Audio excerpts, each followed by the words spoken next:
हरियाणा में जीत के बाद सीएम नायब सिंह सैनी ने प्रधानमंत्री मोदी से दिल्ली में की मुलाकात। बीजेपी की जीत में नायक माने जा रहे नायब सैनी।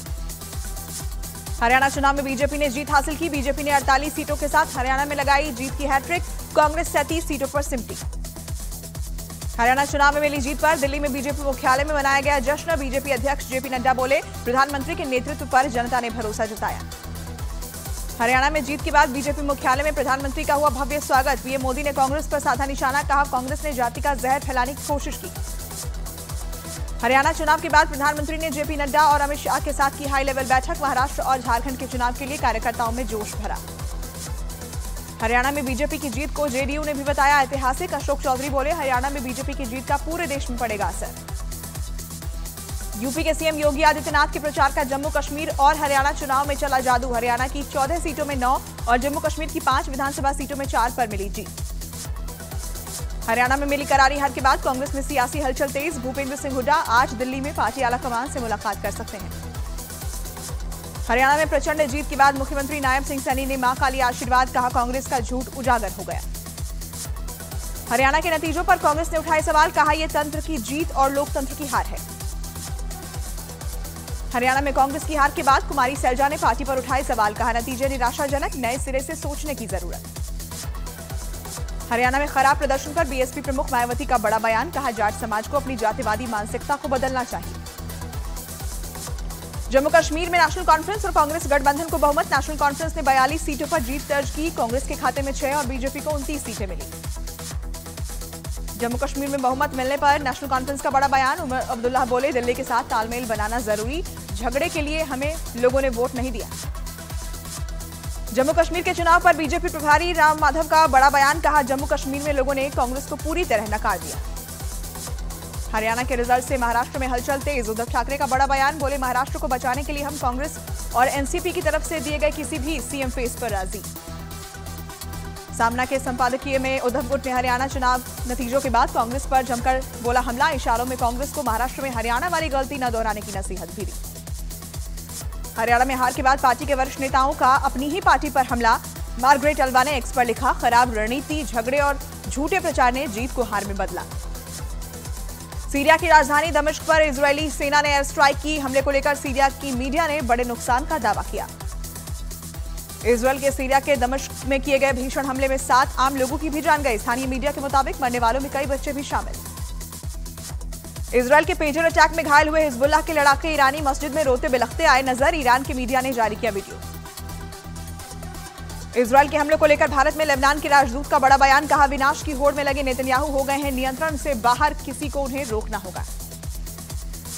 दक्षिण लेबनान में हिजबुल्लाह के अंडरग्राउंड कमांड सेंटर पर आईडीएफ ने बरसाए बम। हमले में हिजबुल्लाह के 50 से ज्यादा लड़ाके ढेर। लेबनान से इजरायल की सीमा में जाने वाली अंडरग्राउंड टनल को आईडीएफ ने किया ध्वस्त। टनल की मदद से ही इजरायल में घुसे थे आतंकी। लेबनान के इजरायल पर जमीन और आसमान से ताबड़तोड़ हमले जारी। अब तक लेबनान ने इजरायल पर 3000 से ज्यादा रॉकेट दागे। इजरायल ने नसरल्लाह के वारिस हाशिम सैफी अल-दीन को मार गिराने का दावा किया। हिजबुल्लाह का मुखिया बनने वाला था सैफी अल-दीन। लेबनान के लोगों को इजरायल के पीएम नेतन्याहू का बड़ा संदेश, कहा हिजबुल्लाह को खुद को मुक्त कराए लेबनान। दक्षिण लेबनान में इजरायली सेना का ग्राउंड ऑपरेशन तेज। कई किलोमीटर अंदर तक घुसी इजरायल की सेना। चुन चुनकर हिजबुल्लाह के अंडरग्राउंड ठिकानों पर हमले। इजरायल में मौजूद भारतीयों ने प्रधानमंत्री मोदी से लगाई गुहार। इजरायल में मौजूदा स्थिति को खत्म करने के लिए हस्तक्षेप की अपील। पीएम मोदी आज महाराष्ट्र को 7,600 करोड़ रुपए की परियोजनाओं की देंगे सौगात। दोपहर 1 बजे वीडियो कॉन्फ्रेंसिंग से परियोजनाओं की आधारशिला रखेंगे। सीएम योगी ने यूपी SC/ST आयोग के नवनियुक्त अध्यक्ष, उपाध्यक्षों और सदस्यों के साथ की बैठक। सही पात्रों को कल्याणकारी योजनाओं से जोड़ने के निर्देश दिए।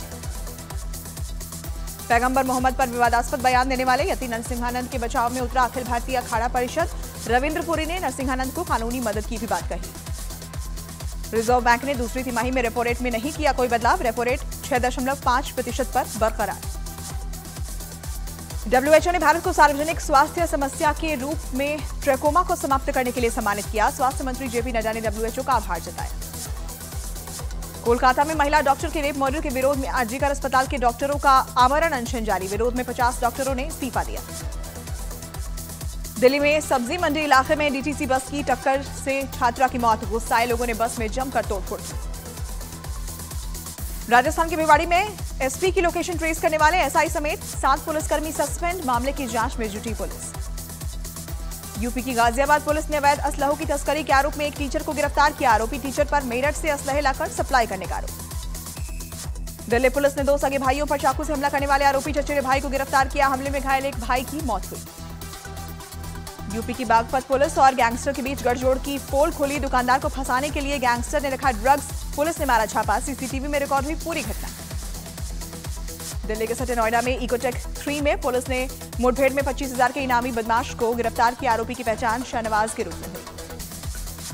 बिहार के मुजफ्फरपुर में पिस्तौल की नोक पर महिला से गैंगरेप की कोशिश, विरोध करने पर आरोपियों ने महिला से मारपीट की।